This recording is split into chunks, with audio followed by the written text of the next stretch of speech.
कार्तिक मास का 21वां अध्याय अत 21वां अध्याय। राजा पृथु कहते हैं, हे नारद मुनि जी, गोवर्धन पूजा तथा अन्नकूट का महत्व बताइए। किस तिथि में करना चाहिए? नारद जी बोले, कार्तिक मास के शुक्ल पक्ष की प्रतिपदा तिथि के अंदर गोवर्धन की तथा अन्नकूट की गोकुल पूजा करनी चाहिए। यदि किसी और स्थान में गोवर्धन तथा अन्नकूट की पूजा करना चाहे तो बहुत सा गोबर लेकर पर्वत की मूर्ति बनाए, भूमि को गोबर से लीपकर वेद में बतलाई विधि से पूजा करनी चाहिए। फिर गोवर्धन पर्वत जो कृत्रिम बनाया गया है उस पर झंडा फहराए, उसी स्थान पर विष्णु भगवान का सिंहासन बनाए। तत्पश्चात विष्णु भगवान के समान गोवर्धन पर्वत की पूजा करे। हे गोवर्धन, मेरे पूजन को स्वीकार करो। इस मंत्र का उच्चारण करके पूजन करना चाहिए। श्री कृष्ण के प्रिय के अर्थ आदि में, मध्य में, अंत में गोवर्धन को नमस्कार करे। निम्नलिखित 16 प्रकार के उपचारों आवाहन, आसन, पाद्य, अर्घ्य, आचमन, स्नान, वस्त्र, यज्ञोपवीत, चंदन, पुष्प, धूप, दीप, नैवेद्य, प्रदक्षिणा, नमस्कार, विसर्जन आदि से पूजन करना चाहिए। मीठा, दूध आदि के कई प्रकार के पकवान, बहुत प्रकार के फल, नैवेद्य आदि देने चाहिए। गोवर्धन की पूजा करने से पहले सब यत्न करना चाहिए। सबसे पहले गणेश जी का पूजन करके शांति कर्म करना चाहिए। पहले वर्णन किए गए पूजा के नियमों द्वारा गोवर्धन की पूजा करें। तत्पश्चात अन्नकूट करने के पश्चात नमस्कार करें तथा ब्राह्मण और विष्णु के भक्तों को खाना खिलाए। तत्पश्चात स्वयं बंधुओं सहित भोजन करे। जिसका घृत यज्ञ के लिए होता है वह मुझे पापों से मुक्ति दे तथा गांव में जाकृत इस मंत्र का उच्चारण करे।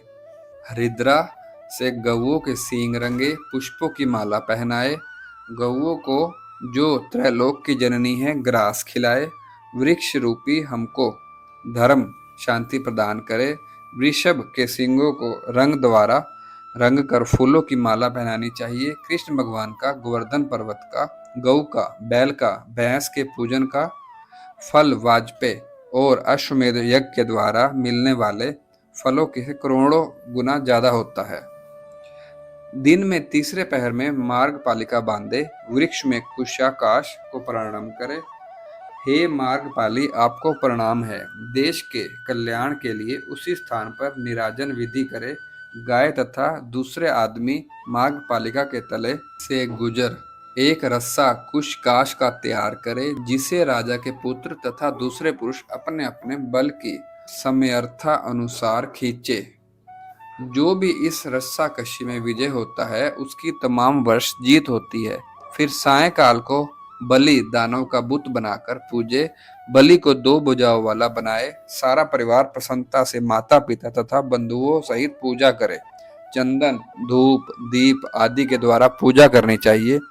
यदि बलि के नाम पर कुछ न कुछ दक्षिणा दे तो सब प्रकार के सुख प्राप्त होते हैं। हे राजेंद्र, उस दिन धूप, चंदन, फूल और दीपक, वस्त्र इत्यादि द्वारा दामाद की पूजा करनी चाहिए। जो पुरुष प्रतिवर्ष विधि पूर्वक इस प्रकार के पूजन करता है उसे कृष्ण जी की कृपा से मुक्ति प्राप्त होती है।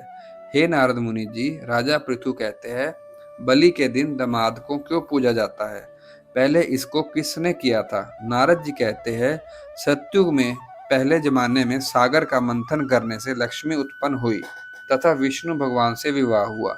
जब समुद्र ने शुभ तथा अनंत लक्षण युक्त अपनी लक्ष्मी नामक पुत्री विष्णु भगवान को सौंप दी तो समुद्र ने अपनी पुत्री के स्नेह में आनंद बनाकर बहुत प्रसन्न होकर श्रद्धा पूर्वक विष्णु भगवान की पूजा की।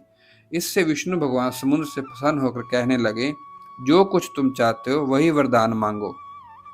समुद्र इस प्रकार के वचन सुनकर बोला, भगवान, यदि आप प्रसन्न हो तो प्रतिदिन लक्ष्मी सहित मेरे घर में निवास कीजिए।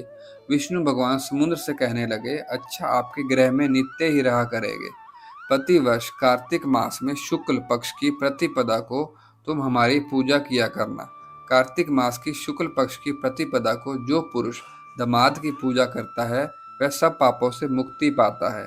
उसी के समान फल की प्राप्ति दामाद के पूजन करने से होती है, जितनी की अश्वमेध यज्ञ आदि करके हमारे पूजन करने में। किसी के द्वारा दान के अंदर ग्राम आदि भूमि दान करने में तथा विधि से करोड़ों गौदान दिए जाने से फल की प्राप्ति होती है। हम ब्रह्मा, रुद्र, इंद्रादि देव सब कार्तिक मास के शुक्ल पक्ष में प्रतिपदा के दिन दमाद के अंदर निवास करते हैं। अतः दमाद को पूजन से पहले पूजाओं के फल प्राप्ति होती है। श्री पद्म पुराण अंतर्गत कार्तिक महात्म्य में गोवर्धन पूजा, अन्नकूट, गोपाष्ट पूजन, बलि पूजन, मार्गपालिका पूजन, दमाद पूजन नामक 21वां अध्याय समाप्त। और भी ऐसी कथाओं को सुनने के लिए कृपया हमारे चैनल को सब्सक्राइब करें, वीडियो को लाइक करें और वीडियो को शेयर भी करें। जय श्री कृष्णा, जय श्री